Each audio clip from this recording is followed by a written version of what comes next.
여러분 안녕히 주무셨습니까? 가장 빠르게 만나는 글로벌 뉴스 분석 굿모닝 530 글로벌 2부 이어가도록 하겠습니다. 지난 밤 사이 미국 증시가 다시 한번 상승으로 마감했습니다. 장 초반부터 분위기가 아주 좋았던 것은 아니었었는데 후반으로 가면 갈수록 좋아지는 상저하고의 모양새가 나타났습니다. 자, 미국 증시는 나스닥 시장이 종가 기준으로 사상 최고치의 신기록을 다시 한번 갈아치웠는데요. 애플이 신고가를 기록했습니다. 뿐만 아니라 아마존을 비롯해서 여러 가지 기술주가 강세를 보였기 때문이었었는데 물론 시장 상황이 마냥 좋았던 것만 아니었습니다. 미국 내의 코로나19 확진자 수가 1일 기준 6만 명을 돌파할 정도로 크게 늘어나고 있기 때문에 이 확진자가 급증하고 있는 지역에서의 경제 재개는 다소 둔화되는 모습도 계속 이어지고 있습니다. 그러다 보니까 이날도 항공주를 비롯해서 리오프닝 관련주들은 당연히 부진한 모습을 보일 수밖에 없었고요. 반면에 언택트와 관련된 기술주가 강세 이어진 겁니다. 다만 트럼프 대통령이 올 가을 학기부터는 학교 재개를 강행할 모양새가 좀 비춰지고 있는데 그러다 보니까 이게 물론 논란은 있을 수 있겠지만 코로나 확산에도 불구하고 경제를 재개하려는 어떤 노력의 일환으로 보여서 악재로 작용하진 않았습니다. 조금 전에 이제 속보에서 나왔던 것처럼 CNN에서 보도한 바에 따르면 이 미국이 북한의 핵 활동 징후를 포착했다는 소식도 있어서 오늘 국내 시장에서 이제 방산주라든지 아니면 남북 경협주 이런 것들 어떻게 움직이게 될지도 저희가 좀 면밀하게 주시해야 될 것 같습니다. 자, 지난 밤 사이 어떤 일들이 있었는지 한번 살펴보도록 하겠습니다. 굿모닝 530 글로벌 2부 바로 출발하겠습니다.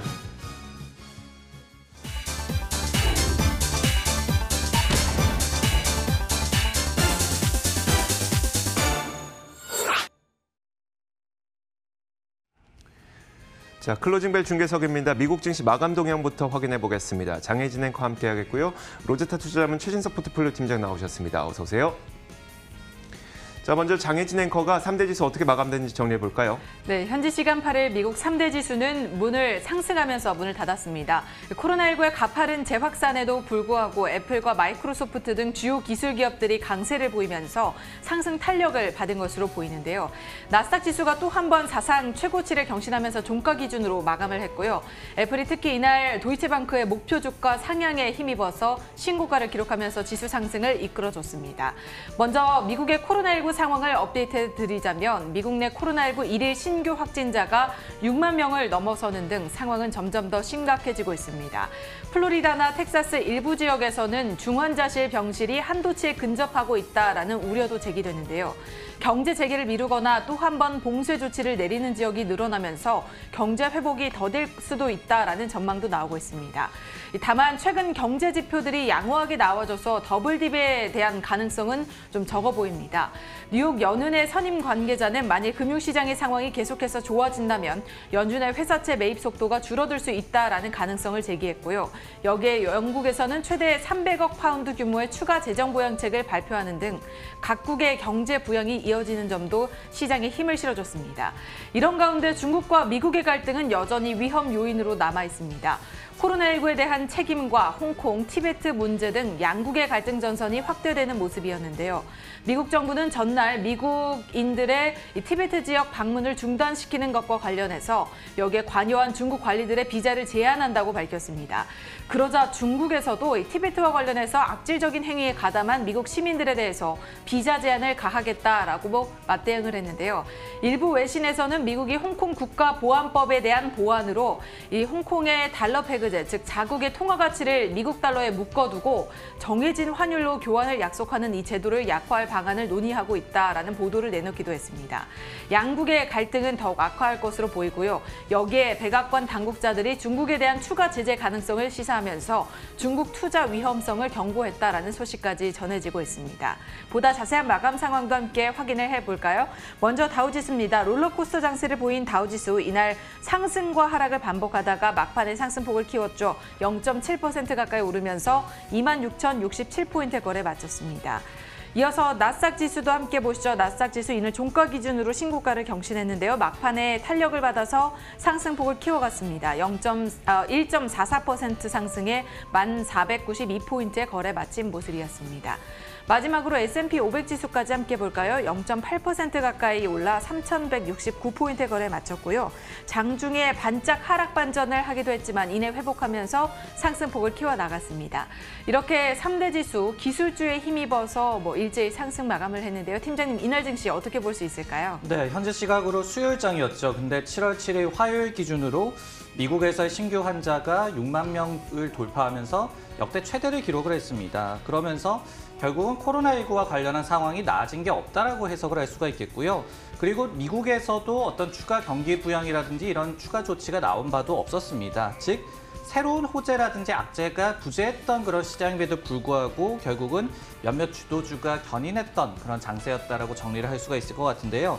특히 경제 정상화의 수혜를 받는 일부 업종이 부진한 반면에 애플과 마이크로소프트 그리고 아마존과 같은 대형 기술주의 강세가 이 같은 부진을 좀 상쇄를 해줬습니다.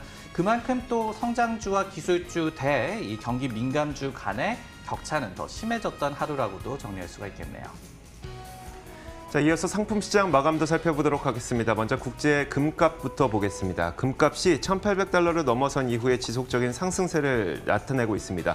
이제는 거의 장중 한때 1,820포인트 달러도 넘어설 정도로 크게 오르기도 했었는데 달러 약세가 진행이 되고 있고요. 코로나19의 미국 일부 지역 그리고 글로벌 일부 국가에서 급증하는 모습들이 금값 상승을 이끌었다는 분석이 나오고 있습니다.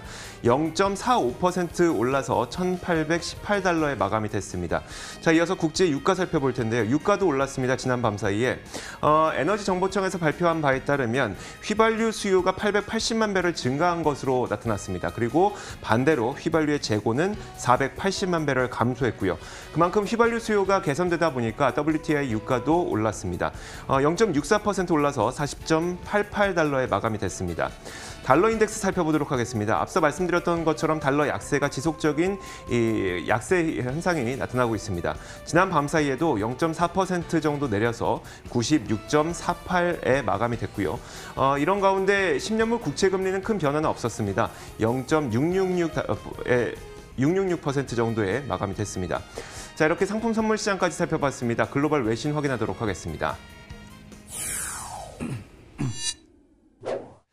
자, 글로벌 주요 뉴스들 살펴보도록 할 텐데요. 팀장님, 어떤 뉴스부터 볼까요? 네, 투자의 귀재 워렌 버핏도 포트폴리오 다각화보다는 선택과 집중에 계속해서 좀 지속을 하고 있다라는 그런 내용을 가져와 봤습니다.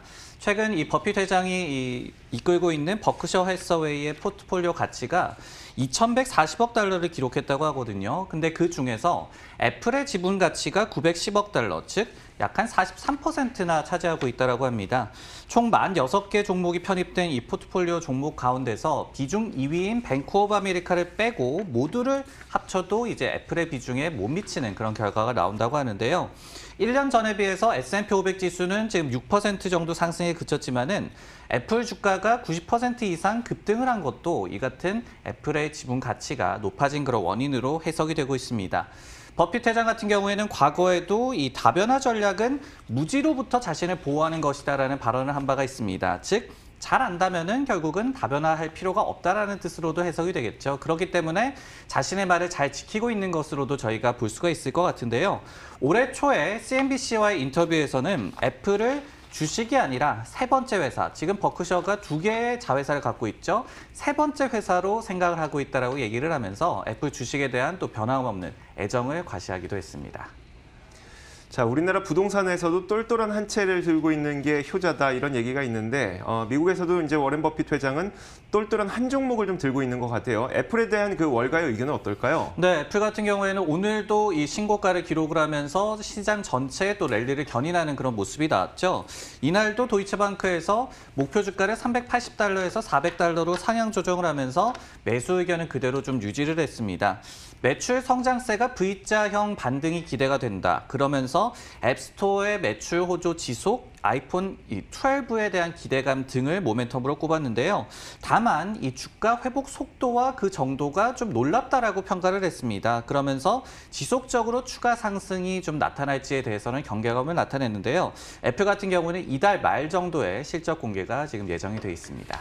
사실 이날 애플뿐 아니라 기술주도 그렇고 성장주도 그렇고 양호한 흐름을 보여줬는데요. 여기에 대한 월가의 시각은 어떤가요?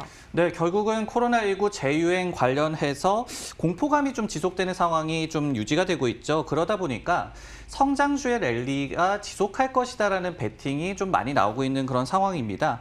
오늘 같은 경우에도 LPL 파이낸셜이라는 기관에서는 가치주와 이 성장주 간의 격차가 더 커질 수 있다라고 얘기를 하면서 성장주의 강세가 2020년도 시장의 메가 트렌드 중에 하나라고 이렇게 지목을 하기도 했습니다. 그 이후로는 우월한 재정 상황 그리고 실적 성장 잠재력 여기에 또 재택근무 트렌드의 수혜를 받을 것이라는 점을 좀 꼽았는데요. 올해 참고로 러셀 1000 이 성장주 지수 같은 경우에는 한 11.5% 정도 상승을 했습니다.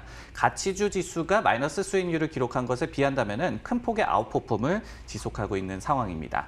네, 다음 뉴스는 이조 앵커의 픽입니다. 내용 확인해 보겠습니다. 자, 이번 뉴스에도 애플이 나오는데 애플 기업과 관련된 뉴스는 아니고요. 애플 지도 데이터에 따르면 최근 들어서 이 코로나19 확진자 수가 다시 늘어나자 보니까 길찾기 요청 건수가 줄어들고 있다는 겁니다.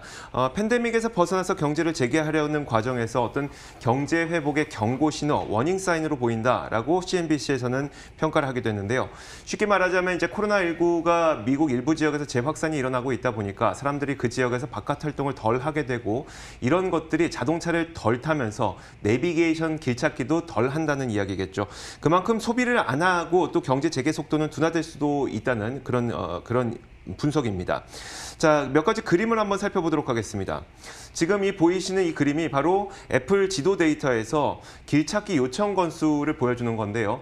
길찾기 요청 건수가 지난 3월 말이 증시 저점을 기록했었던 그 당시였었죠. 경제 봉쇄로 인해서 어느 누구도 길찾기를 하지 않았을 때였습니다. 자, 그러다가 증시 반등과 함께 이 길찾기 요청 건수도 굉장히 크게 늘어난 모습을 확인할 수가 있는데 그림을 좀 다시 작게 보겠습니다. 가장 위에 있는 것이 자동차 길찾기고요. 그 다음이 걸어다니는 길찾기입니다. 마지막으로 가장 아래에 있는 것이 대중교통 길찾기인데 아무래도 코로나 팬데믹에서 좀 벗어난다고 하더라도 대중교통은 좁은 공간에 여러 사람이 모여 있다 보니까 대중교통 이용은 요즘에도 잘 안 하고 있는 겁니다.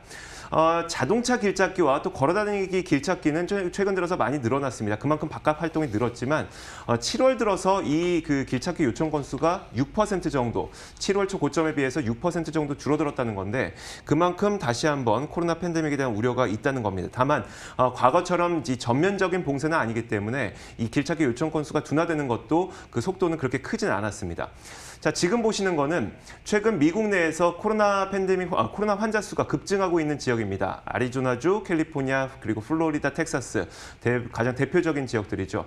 자, 이 지역들에서도 마찬가지로 최근 들어서 길찾기 요청 건수가 줄어들고 있는 것을 볼 수가 있는데 문제는 이겁니다. 이 지역들 가운데 세 곳이 바로 미국 내에서 휘발유 수요가 가장 많은 그리고 인구가 많은 그런 지역이기 때문에 그만큼 경제 재개 속도는 둔화될 수 있다는 이야기입니다. 최근 이 시장의 움직임을 보면 나스닥 지수야 기술주가 워낙 강세를 보이고 있다고 하지만 S&P 500이나 다우지수의 경우에는 리오프닝 관련주들이 굉장히 많이 있기 때문에 이렇게 경제 활동 재개가 둔화되고 있다는 것은 시장의 횡보 장세를 또 의미할 수도 있는 거거든요. 팀장님 어떻게 봐야 될까요? 네, 결국은 역대급 유동성의 저금리 환경이 좀 진행이 되고 있습니다. 그러다 보니까 저희 주위에서도 주식 투자를 좀 굉장히 관심을 많이 가지고 결국은 주식 투자에 대한 매력도가 상승한 것은 사실입니다. 하지만은 코로나19와 관련한 공포감도 좀 공존하고 있는 그런 상황이죠. 그러다 보니까 말씀해 주셨듯이 이 지수 자체의 추가 상승 동력은 약화할 가능성이 좀 높아 보이는 그런 상황입니다.